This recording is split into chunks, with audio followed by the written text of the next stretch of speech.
Jays lose, what was it?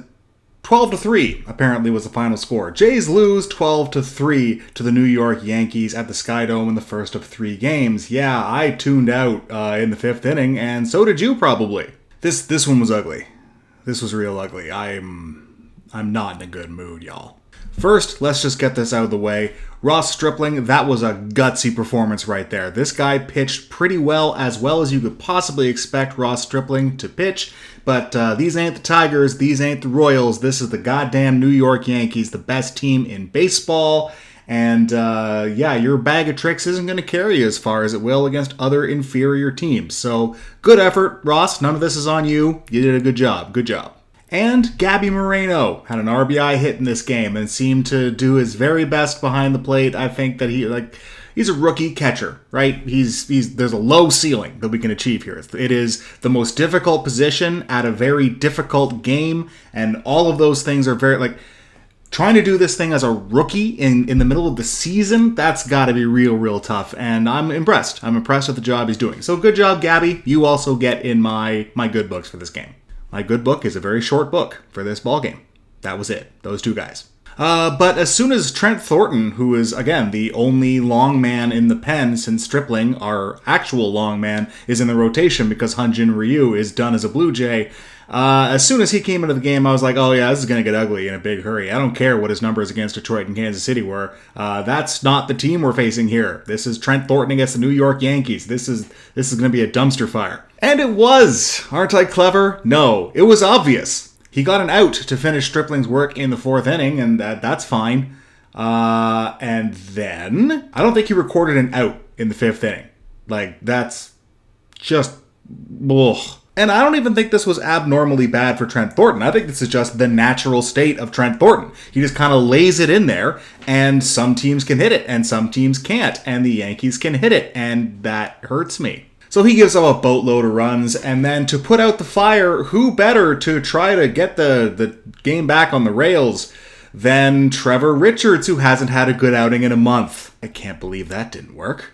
Seriously, these are the actions of a manager who says, okay, we're probably not going to win this game. We're going to save some guys for Sunday. Charlie.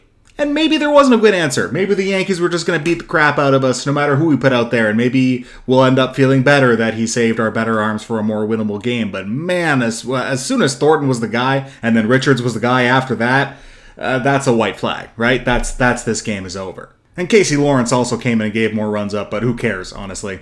Jordan Montgomery, I think of as a perfectly acceptable, maybe above league average pitcher. He's having an excellent season, but apparently the entire Yankees rotation is, so that's not new. I mean, I'm not too big on Nestor Cortez either, but that guy looks like he's going to win the Cy Young, so this whole season is tits up, really. The offense just didn't seem to have it. They couldn't seem to figure it out. When they had enough foot traffic, there were enough runners on base, but they couldn't seem to square up the ball often enough to really make a dent. Man, I just don't even really want to talk about this game. Do you want to listen to this game? Do you want to hear me talk about this game? I don't think you do. I don't want to talk about it.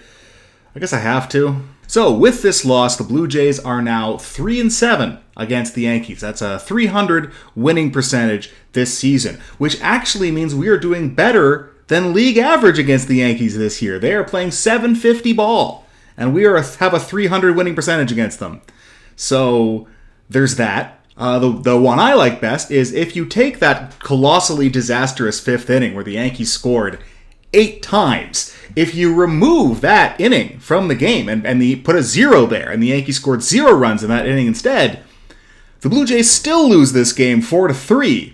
So that's fun. I described this game as the rubber game of this series because I think the Kikuchi game is an auto loss because when Kikuchi beat the Yankees all those weeks ago, they were not performing the way the Yankees are performing right now. This is a different group of hitters than what Kikuchi saw last time. And Kikuchi has been pretty terrible for the last 3 weeks or so. So no, that's a fait accompli. The Yankees are going to put up some runs with a struggling left-handed pitcher against an absolutely world-destroying right-handed heavy lineup. That's foregone. That's over. And honestly, I think Manoah can go up against anybody, even this team. I think Manoah finds another year against the Yankees, so I think I don't even know, man. Can we even compete against this team? If we can, we have a chance to win tomorrow because, I mean, it's Manoah. He's our best guy. If we can't win with him on the mound, we never had a chance anyway, right? So this was the rubber game. This was the one that I thought could have gone either way, and it went decidedly Yankees' favor. So best case scenario, we'd lose 2 out of 3 in this series, and that makes me grumpy. All the way around, this game was a demoralizing hot mess, and the less we collectively think about it, probably the better off everyone will be. Yeah. So, that's it for me. I'm done thinking about this game. I'm going to have a couple stiff drinks and go watch some Ted Lasso as a little happy bomb to bring me out of where I am right now. Tomorrow, Alek Manoah looks to save us all from our collective Yankees-based ennui. I was going to say excited for that, but I think that would be a lie. I'll watch it. Hopefully you will too. See you tomorrow.